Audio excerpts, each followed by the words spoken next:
Cinta Sang CEO bagian 13 karya S.R. Kusuma yang dibacakan oleh penulisnya sendiri.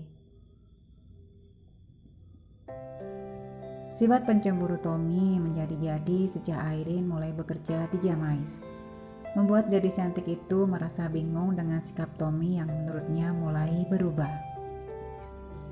Irene mengira wajar Tommy merasa cemburu karena menurutnya cemburu adalah tanda cinta dan sayang Tommy kepadanya. Dan Irene merasa tersanjung saat Tommy memperlakukannya dengan sangat istimewa. Rasa cinta Tommy yang besar kepada Irene ditunjukkan Tommy dengan selalu memberinya hadiah-hadiah mewah. Bahkan harga barang-barang mewah yang diberikan Tommy kepada gadis tinggi semampai itu tak tanggung-tanggung. Hanya untuk satu buah tas branded, Tommy rela merogoh kocek puluhan juta rupiah. Tidak itu saja, Tommy juga sering memanjakan Irene dengan mengajaknya jalan-jalan ke luar negeri, hanya untuk sekedar healing atau melepas jenuh. Sudah pasti hidup Irene yang bergelimang kemewahan jauh berbanding terbalik saat ia bersama dengan pasangannya yang terdahulu. Dengan Tommy, ia tidak pernah kekurangan apapun. Tommy selalu memenuhi apa yang ia butuhkan dan inginkan.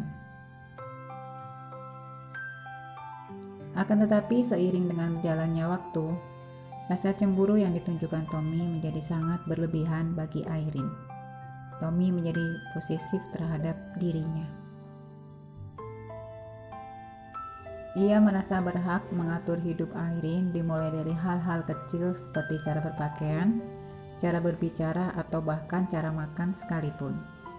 Tommy bahkan mulai mengatur siapa yang akan menjadi teman atau rekan bisnis Irene.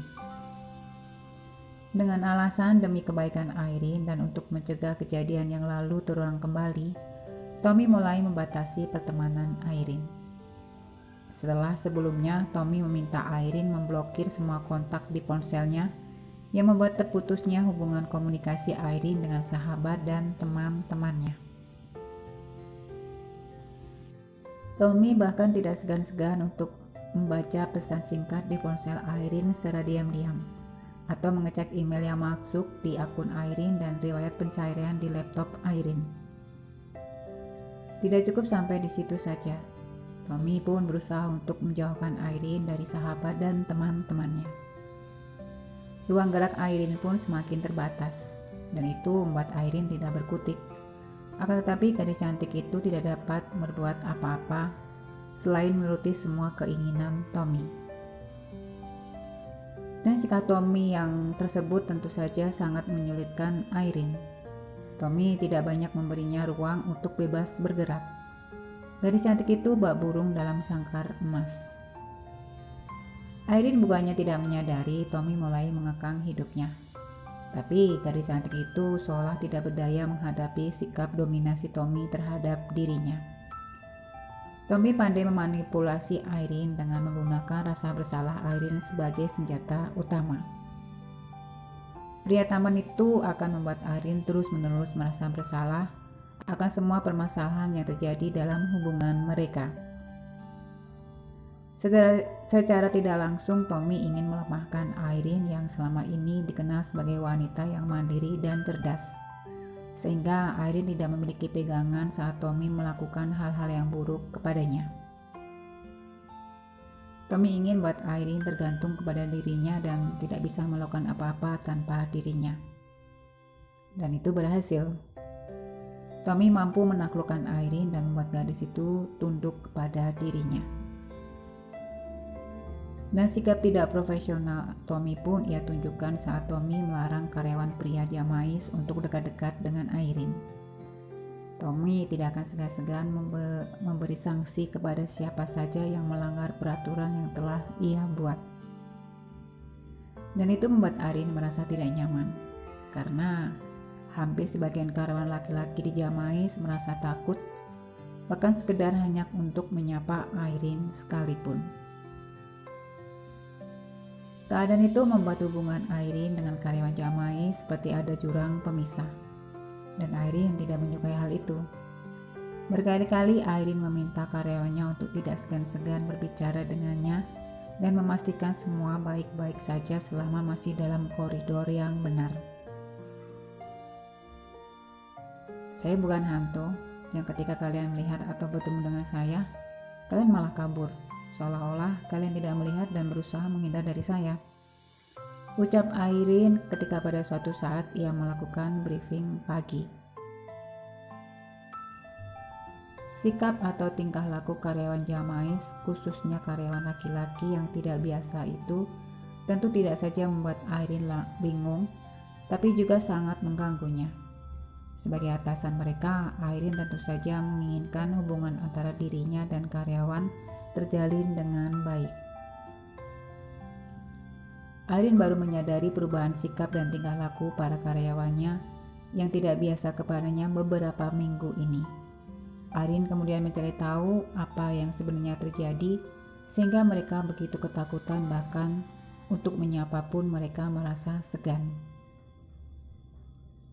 Airin kemudian mendapat informasi dari salah satu karyawan bahwa beberapa hari yang lalu Tommy marah kepada salah satu karyawan laki-laki karena tanpa sengaja ia melihat karyawan Jamais itu tengah mengobrol dengan Airin.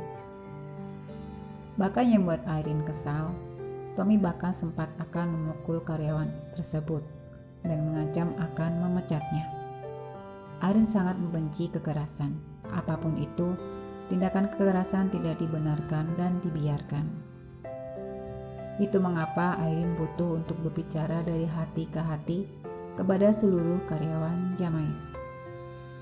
Airin menegaskan kepada seluruh karyawan Jamais bahwa ia tidak akan membiarkan siapapun melakukan tindakan kekerasan di wilayah kerjanya.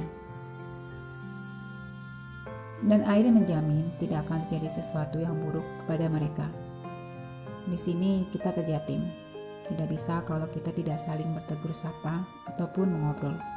Itu gunanya adanya saya di sini, untuk memastikan segala sesuatunya dalam keadaan aman, nyaman, dan terkendali.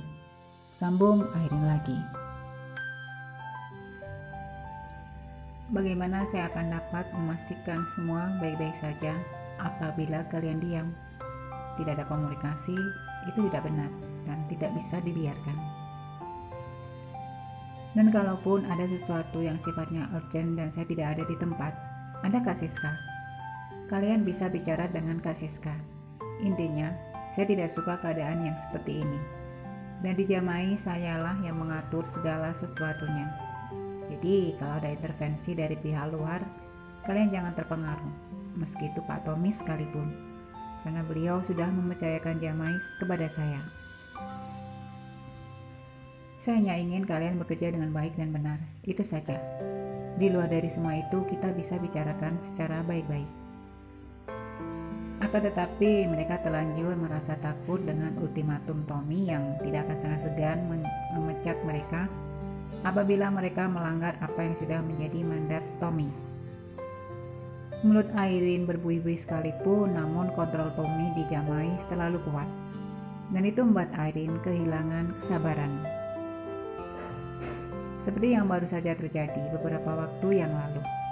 Airin dan Tommy terlibat pertengkaran kecil dikarenakan Tommy merasa kesal saat mengetahui Airin tidak ada di Jamais saat ia datang untuk mengajaknya makan siang. Saat itu Airin harus menemui kliennya yang akan menyewa resto dan kafe Jamais sebagai tempat untuk diadakan acara di perusahaannya. Dan tidak main-main, akan ada hampir 100 orang lebih yang akan diundang di acara tersebut. Tentu saja kesempatan ini tidak disia-siakan oleh Airin. Airin sudah memberi penjelasan kepada Tommy bahwa ia keluar untuk menemui klien. Akan tetapi Tommy tidak mau mengerti, dan pertengkaran keduanya pun tidak dapat dihindarkan lagi. Aku sudah meninggalkan pesan kepada Siska untuk ia sampaikan kepadamu. Apa itu masih kurang? Kata Airin berusaha memberi penjelasan kepada Tommy. Tapi kamu bisa memberitahuku terlebih dahulu kan sayang? Apa susahnya sih tinggal telepon? Sahut Tommy. Tom, apakah aku harus selalu memberitahumu terlebih dahulu kemana aku pergi? Aku pergi juga karena pekerjaan, bukan untuk senang-senang, sahut Airin. Aku harus menemui seorang klien yang akan menyewa jamais, dan tidak tanggung-tanggung akan ada 100 lebih tamu yang akan diundang di acara itu. Tentu saja aku harus membicarakan segala sesuatunya kepada klienku itu, dan aku harus menemuinya. Terang Airin yang mulai kesal. Airin, aku hanya tidak ingin kamu. Apa? Kejadian Aldi terulang kembali. Itu kan yang ingin kamu katakan? Potong Airin cepat. Gadis cantik itu tahu betul kemana arah pembicaraan Tommy. Tom, aku tidak bisa memilih klienku harus perempuan seperti yang kamu inginkan. Aku hanya ingin bersikap profesional dengan memberi yang terbaik untuk klien-klienku yang ingin bekerja sama denganku, tanpa melihat gender. Sudah berkali-kali aku bilang padamu, aku tidak bisa hidup dengan tenang kalau kamu masih mengungkit-ungkit seseorang di masa laluku, sementara aku ingin melupakannya. Kamu tahu itu hanya membuka luka lamaku, tapi kamu tidak bisa mengerti. Sayang, Tom, aku yang ingin mohon dari semua itu. So please stop mengungkit kembali kejadian yang aku bahkan sudah tidak ingin mengingatnya lagi. Seperti tidak memberi kesempatan Tommy berbicara, Airin terus mengeluarkan semua rasa yang ia pendam selama ini. Tommy terdiam, wajahnya mengeras. Entah kekuatan dari mana, atau mungkin Airin telah lelah dengan sikap posesif Tommy kepada dirinya, sehingga membuat Airin merasa harus melawan Tommy kali ini. Airin sudah cukup bersabar selama ini menghadapi Tommy, dan kali ini ia tidak bisa tinggal diam karena menurutnya Tommy sudah sangat berlebihan dan tidak masuk akal. Bersambung, selamat baca, terima kasih.